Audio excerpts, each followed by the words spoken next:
অশ্লীল, রসাত্মক এবং সুরসুরিতে ভরপুর আনন্দবাজার পত্রিকা। গলায় আটকে যাওয়া শাশুড়ির সঙ্গে অবৈধ সম্পর্ক সহ উদ্ভট সব খবর প্রকাশ করে আনন্দবাজার পত্রিকা বেশ সমালোচনার জন্ম দিয়েছে।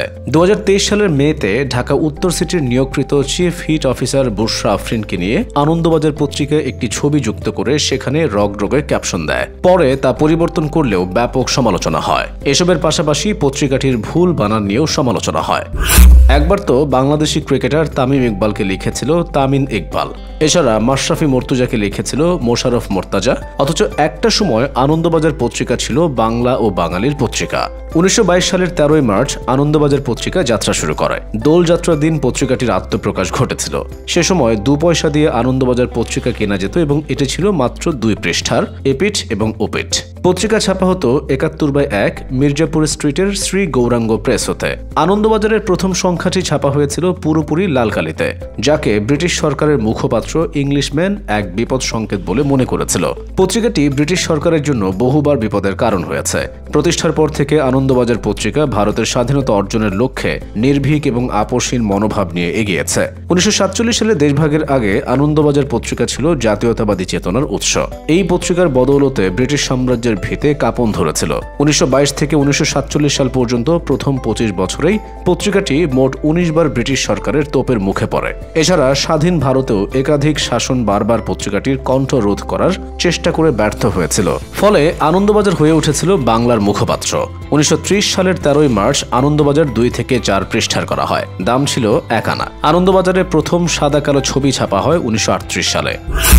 1954 সালে প্রেস কমিশন আনন্দবাজার পত্রিকাকে ভারতের একক সংস্করণের সর্বাধিক প্রচারিত সংবাদপত্র হিসেবে ঘোষণা করে। এরপর 1969 সালের 21 জুলাই ছাপা হয় প্রথম রঙিন ছবি। 1977 সাল থেকে আনন্দবাজার 4 থেকে 8 পৃষ্ঠায় প্রকাশিত হতে থাকে। দাম ছিল 1 রুপি। এরপর 1988 সালে 10 পৃষ্ঠা করা হলেও দাম ছিল সেই 1 রুপি। তারপর 2000 সালে 10 পৃষ্ঠা আনন্দবাজারের দাম 2 রুপি করে ধরা হয়। পত্রিকাটির প্রথম সম্পাদক ছিলেন প্রফুল্ল কুমার সরকার।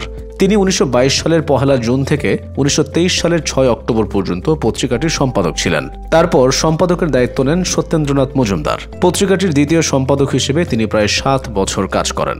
এভাবে পত্রিকাটি মোট 13 জন সম্পাদকের দেখা পেয়েছে।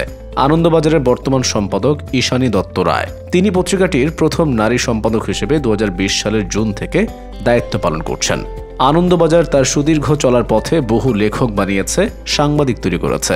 এছাড়া আনন্দবাজারের ছায়াতে তৈরি হয়েছে অনেক সাহিত্যিক। ধীরে ধীরে বাঙালির মনের দর্পণ হয়ে ওঠে এই আনন্দবাজার। এটি আঞ্চলিক পত্রিকা হলেও এর জনপ্রিয়তা ব্যাপক। পশ্চিমবঙ্গে প্রতি 2 জন সংবাদপত্র পাঠকের মধ্যে 1 জন আনন্দবাজার পত্রিকার পাঠক। প্রতিদিন সকালে প্রায় 70 লক্ষ বাঙালি আনন্দবাজার পত্রিকা পড়েন। সব সংস্করণ মিলিয়ে এর পাঠক সংখ্যা প্রায় 1.5 কোটি। তবে পাঠক সংখ্যা বাড়লেও আনন্দবাজার পত্রিকা মান হারিয়েছে। খোদ পশ্চিমবঙ্গের সাধারণ মানুষই পত্রিকাটির উদ্ভট খবরে ত্যক্ত বিরক্ত। সবার প্রত্যাশা বিতর্ক আর সমালোচনা থেকে বেরিয়ে এসে আনন্দবাজার পত্রিকা আগের সেই সোনালী সময় ফিরিয়ে আনবে।